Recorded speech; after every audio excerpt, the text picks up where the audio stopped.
Elon Musk एक प्रमुख उद्यमी और बिजनेस मैग्नेट हैं, जिन्हें कई महत्वपूर्ण कंपनियों में उनके योगदान के लिए जाना जाता है। यहाँ उनके इतिहास का एक सिंहावलोकन है। प्रारंभिक जीवन और शिक्षा। एलोन रीव मस्क का जन्म 28 जून 1971 को दक्षिण अफ्रीका के प्रिटोरिया में हुआ था। उन्होंने कम उम्र में खुद को कंप्यूटर प्रोग्रामिंग सिखाने के लिए कंप्यूटिंग और प्रौद्योगिकी में प्रारंभिक रुचि विकसित की। क्वींस विश्वविद्यालय में भाग लेने के लिए कनाडा जाने से पहले कस्तूरी ने प्रिटोरिया बॉयज हाई स्कूल में पढ़ाई की। बाद में उन्हें पेंसिल्वेनिया विश्वविद्यालय में स्थानांतरित कर दिया गया, जहां उन्होंने भौतिकी और अर्थशास्त्र में दोहरी स्नातक की उपाधि प्राप्त की। Zip2 और पेपैल। 1995 में मस्क ने एक सॉफ्टवेयर कंपनी Zip2 की सह स्थापना की, जो समाचार पत्रों के लिए व्यावसायिक निर्देशिका और मानचित्र प्रदान करती थी। कंपनी के सॉफ्टवेयर को द न्यूयॉर्क टाइम्स और द शिकागो ट्रिब्यून सहित प्रमुख प्रकाशनों द्वारा लाइसेंस दिया गया था। 1999 में कॉम्पैक्ट ने लगभग $300 मिलियन में Zip2 का अधिग्रहण किया, जिससे मस्क को उनकी पहली महत्वपूर्ण वित्तीय सफलता मिली। Zip2 की बिक्री के बाद मस्क ने एक ऑनलाइन भुगतान कंपनी X.com की सह स्थापना की। X.com अंततः कॉन्फिनिटी के साथ विलय हो गया, जो कि पेपाल नामक एक लोकप्रिय मनी ट्रांसफर सेवा का निर्माता है। मर्ज की गई कंपनी का नाम पेपाल रखा गया और मस्क इसके सबसे बड़े शेयरधारक और सीईओ बन गए। पेपाल ने ऑनलाइन भुगतान प्रणाली में क्रांति ला दी और ई-कॉमर्स में एक प्रमुख खिलाड़ी बन गया। 2002 में ईबे ने पेपाल को $1.50 बिलियन में अधिग्रहित कर लिया।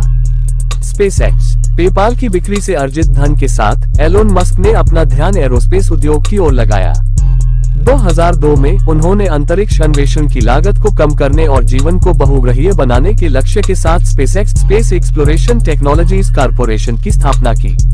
स्पेसएक्स की पहली बड़ी उपलब्धि 2008 में आई, जब इसका फाल्कन एक रॉकेट कक्षा में पहुंचने वाला पहला निजी तौर पर वित्तपोषित तरल ईंधन वाला वाहन बन गया। तब से स्पेसएक्स ने ड्रैगन अंतरिक्ष यान को लॉन्च करने सहित कई मील के पत्थर हासिल किए हैं, जो अंतर्राष्ट्रीय अंतरिक्ष स्टेशन ISS के साथ डॉक करने वाला पहला वाणिज्यिक अंतरिक्ष यान बन गया। कंपनी ने फाल्कन 9 और फाल्कन हेवी रॉकेटों को विकसित और लॉन्च किया है और स्टारशिप प्रोजेक्ट पर काम किया है, जिसका उद्देश्य इंटरप्लानेटरी यात्रा के लिए पूरी तरह से पुनः प्रयोज्य अंतरिक्ष यान बनाना है। टेस्ला। 2004 में मस्क एक इलेक्ट्रिक वाहन निर्माता टेस्ला मोटर्स अब टेस्ला इंक में इसके बोर्ड के अध्यक्ष के रूप में शामिल हुए।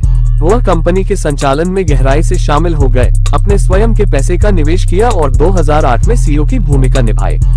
मस्क के नेतृत्व में टेस्ला ने इलेक्ट्रिक वाहन प्रौद्योगिकी में महत्वपूर्ण प्रगति की। रोडस्टर, मॉडल S, मॉडल 3 जैसे लोकप्रिय मॉडल का उत्पादन किया और मॉडल X।